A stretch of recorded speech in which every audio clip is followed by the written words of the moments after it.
Good morning, everyone. It's Cassandra Williamson with the Transgender and Diverse Veterans of America Action Group. How are you today? Glad you're with us. Thank you so much. And it's also Monday at noon Eastern, 11 Central, and all the other time zones all the way around, whatever you want to do with them. Today, our topic is going to be on this Section 4 of the economy from Project 2025. We're going to look for those things that are, kind of goes attacking all the different kind of people in America, Americans in general. So we're going to take a look at that and just see where it takes us. Okay. Are you ready? Let me hide this for a second and we're going to say, roll the intro.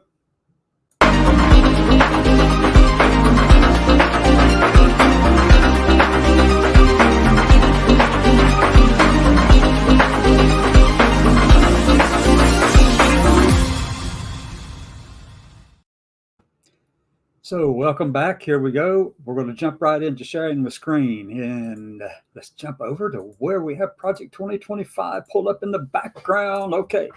So this is Project 2025. Their website is project2025.org. You can go there, look it up, check out their main page, read through this whole document, read through this whole thing and check it out and just kind of get a feel for what it's all about, folks, because this thing is horrendous. It attacks every American in this country and will impact every American in this country in one way or another. And so we need to be standing up now and pushing back against this in a concerted and unified and collaborative effort to make sure that no conservative wins the presidency in November of 2024. Because this document and the foundation that's behind it, the Heritage Foundation, it's extremely, it's way over on the extreme side. You think about Senator Representative Johnson, the Speaker of the House, Mike Johnson, that Christian nationalism that he's pushing and that he thinks is, it should be the defining characteristic of these United States. Just think of that on steroids, because that's exactly what it is. Nothing more, nothing less. That's it, folks. That is exactly what it is. It's a conservative promise. And that's what this thing represents by the Heritage Foundation. And the document itself, let me go over and just pull up the front because I want to make sure I give proper credit for where this comes from. So let me go over here and just show you by reading the mandate. We'll take a look at it, okay? Copyright 2023 by the Heritage Foundation, 214 Massachusetts Avenue, Northeast, Washington, D.C. And the forward is written by Dr. Kevin Roberts, Ph.D. He has a Ph.D. in early American history. And then we have Paul Dans and Stephen Groves as being the editors. So I'm not going to delve into that too deeply because, hey, that's not what we want to talk about, is it? So what we're going to look at today, though, is Section 4. Now, we've covered all these other sections already. You're looking at there. We've got Section 1.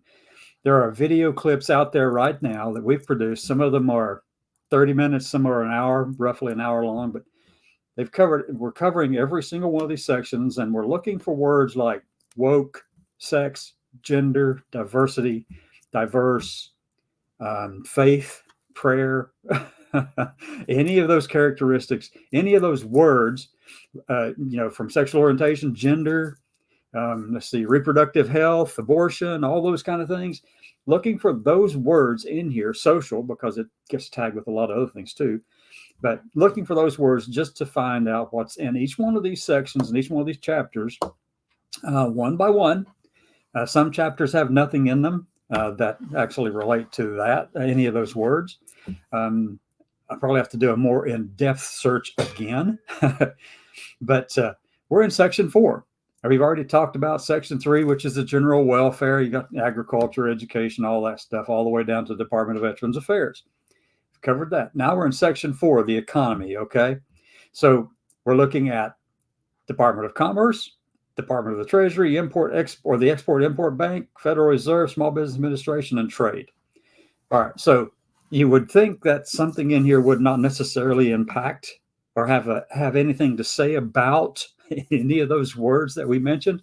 Well, it does. It's in here. Okay. It's here because, they don't want to have us identified in any particular way. They don't even want to study us to be able to figure out why there's actually social determinants of health, and that the impact of those things are actually detrimental to the well-being of these populations of minority Americans.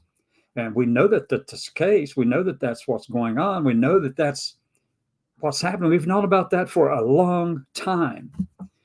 But yet, what Project 2025, the Heritage Foundation, and this new conservative promise wants to do is go in and remove the ability even to look at, study, and acknowledge any of those minority populations. And I'm serious. That's exactly what they mean. In the forward, Dr. Roberts talks about deleting certain words, a bunch of them, from sexual orientation, gender, abortion, gender identity, anything in that realm, reproductive health, and then they put a comma at the end and say, and any other term that offends the First Amendment rights of Americans, as if we don't have First Amendment rights. But then they don't stop right there, though. Then they tell you from what, from where do they wish to remove all those words? Everything, regulations, rules, policies, across the whole of the federal enterprise and the nation, because they're going to try to set it up that way and force the states and anything that receives federal funding to be able to go back and look at the world through their lens, which is minority blind, but not just policies and regulations, grants also. And even though in some bodies, in some chapters here, they talk about doing research on certain things to find out what they call the negative impacts of gender affirming care, stuff like that.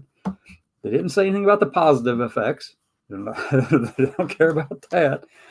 But the thing is, if you delete all the words and can't do any research, then that promise is just air, really superfluous. It just is a waste of space, because if they want to delete all those words and not do the research or fund any of that kind of research, and they close down all the offices that are responsible for that kind of research, then they're not going to do that research, even if it is on the negative impacts.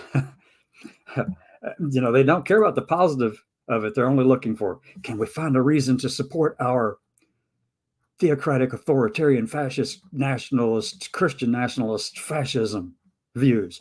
And I throw those words out there not lightly, because I really, really dislike that.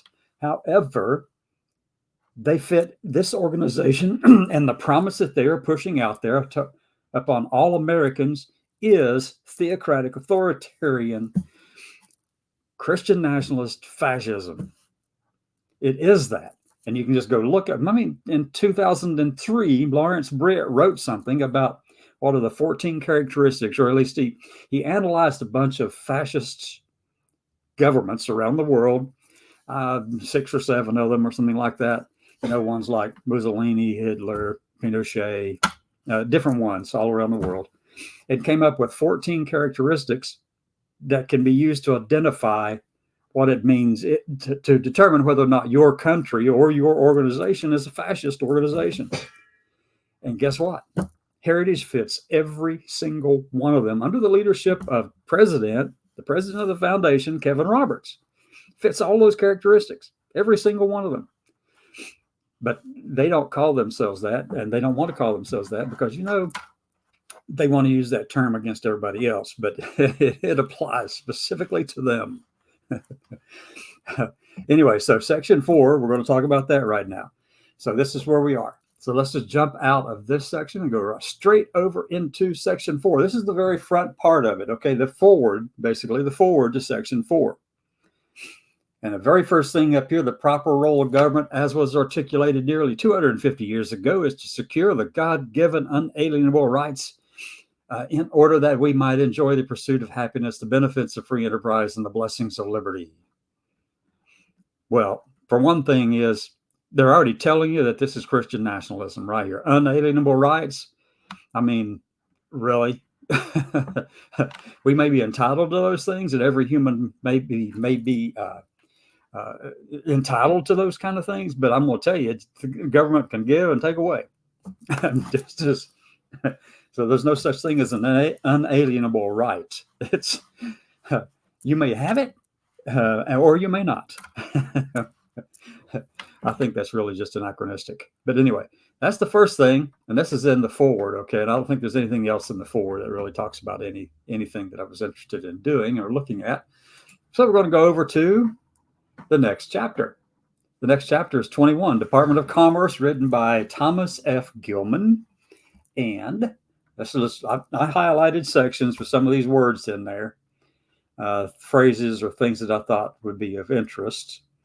And so we're going to scroll down until we find one. Okay, just let it catch it going across the screen. Are you ready? Let's keep looking. Looking for the yellow bar. Looking for the yellow section. Here we go. Where's that? Should be coming up anytime now. Any day now. I know there was something in here in this chapter that I highlighted. This whole section. Minority Business Development Agency. One thing is they would like to just do away with that, except that it was created by an act signed into law as part of a Bipartisan Infrastructure Investment and Jobs Act. And so they're going to try to weaken it as much as they can because, they don't really want to focus on minority business development. They don't care about minority business development. And the way it's set up currently, they want to change the whole thing so that they can convey their conservative views on things and use this as a tool to promote to minority businesses their conservative views on, business. All of that. So, this is all it. And I think that's probably the whole section that I just wanted to talk about. That one. Pretty sure. Yeah. Okay. So I just wanted to point that one out. That's in chapter 21. We're going to go over to chapter 22. Chapter 22, Department of the Treasury by William L. Walton, Stephen Moore, and David Burton. Okay, here we go. Let's see what we can find in this one. So I did this search earlier, and I used a little magnifying glasses up here. This is a PDF document that you can actually just open right up on that project2025.org website. But just use a little magnifying glass, go through here and search for words, okay? And I need to go back up a little bit so that I don't lose track of where I am here. Okay, let me get rid of that. Okay, back to the top. So I got to scroll down through here and find all of my little points. Some of them are, okay, budgets. Budget. The operating budget of the IRS should be held constant in real terms. Okay, so we're going to look at this one. The Office of Equity, Diversity, and Inclusion should be closed. Let's go on down to the next. Say they don't want to hear about any minorities, period. They don't want to do anything to help out or consider. They just want to be ignorant. Let's go on down to the next part of this. Right here. The equity agenda. Under the Biden administration, the Treasury Department has appointed a counselor for racial equity, established an advisory committee on racial equity, and created an Office of Diversity, Equity, Inclusion, and Accessibility. All these should be eliminated, according to Heritage Foundation, Project 2025, with their 80 plus other conservative organizations that have all come together to do this kind of thing and make this happen and to kind of manage the narrative across the country. Well, every week you'll hear something about something that's from here. All these should be eliminated. Treasury has created several new offices to promote equity and has made this its first of 5 strategic goals in its fiscal year 2022 to 2020. That should probably be 2026 because 22-26 is a long way off there. Strategic plan. Equity is identified as a cross-cutting theme in 15 of 19 of the plan's objectives. Yeah, absolutely. Can't have that kind of talk. No. The next conservative administration should take affirmative steps to expose and eradicate the practice of critical race theory and diversity, equity, inclusion throughout the Treasury Department. These steps include identify. Now, look, this is really like Nazi stuff. This is really what this is Nazi crap, folks. Fascism. Identify every Treasury official who has participated in a DNI initiatives and interview him or her, because they're not going to say them. They don't want to imply, they don't want to go that way. It's him or her to them because it's strictly binary. You're not going to see them say anything that might be construed as being inclusive. For the purpose of determining the scope and nature of these initiatives and to ensure that such initiatives are completely ended. Make public immediately all communications relating to the work of the Treasury's critical race theory and DE&I initiatives. Treat the participation in any critical race theory or DE&I initiative without objecting on constitutional moral grounds as per se grounds for termination of employment.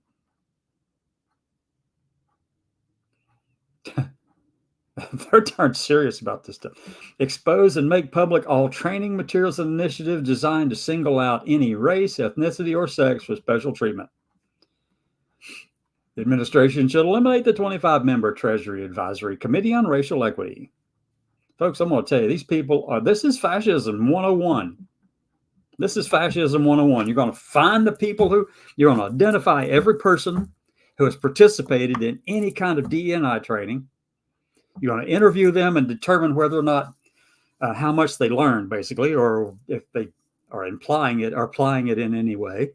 Make public immediately all communications relating to the work of that, and then treat the participation in any of these training programs, critical race theory or DE&I programs, as grounds for termination. Folks, this is really, really what it is. If you don't believe it, just go read it. It's in here. This is in, what chapter was this? Chapter 22, section 4. Go check it out. It's right there. This is fascism, folks. And I don't care which one you tag it to. Pinochet, Mussolini, Hitler. It's fascism. This. Okay. The next administration should eliminate the Climate Hub Office and withdraw from climate change agreements that are inimical to the prosperity of the United States. To hell with the economy. To hell, not the economy, but to hell with the environment, right? Wow.